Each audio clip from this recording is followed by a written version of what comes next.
10નો ડબ્બો અને 5નું બંધ આવું બધું મને ના આવડે, પરંતુ 52 પત્તાની આ બાજીની અમુક જાણવા જેવી વાત મને બરાબર સમજાય છે. જેમ કે 52 પત્તા એટલે 52 અઠવાડિયા. 4 પ્રકારના પત્તા, ફુલ્લી, લાલ, ચરકટ અને કાળી એટલે કે 4 ઋતુઓ. પ્રત્યેક પ્રકારના 13 પત્તા એટલે કે પ્રત્યેક ઋતુના 13 અઠવાડિયા. 13 ચોકોને 52.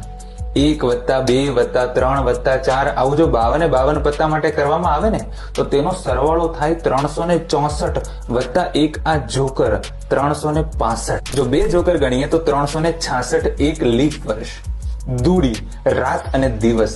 તીડી બ્રહ્મા વિષ્ણુ અને મહેશ. ચોગો 4 વેદ. પંજો પંચ પ્રાણ. છગ્ગો 6 વિકાર જેમ કે કામ, ક્રોધ, લોભ, મોહ, મદ અને મત્સર. સત્તો થાલા ફોર અ રીઝન. 7 સમુદ્ર. અઠ્ઠો અષ્ટ સિદ્ધિ. નવવો 9 ગ્રહો. 10 દિશાઓ. ગુલામ મનની વાસના. રાણી માયા. બાદશાહ પ્રત્યેક ઇન્દ્રિયોનો રાજા. એકો એ પહેલો પુરુષ એક વચન. તમે, હું અને આપણી અંદર રહેલો અંતરાત્મા. આમ 10નો ડબ્બો અને 5નું બંધ આ મને ના સમજાય, પરંતુ 52 પત્તાની આ જાણવા જેવી વાત મને બરાબર સમજાય છે. જો તમને પણ સમજાણી હોય તો રાહ શેની જુઓ છો? મોકલી દો તમારા મિત્રોને.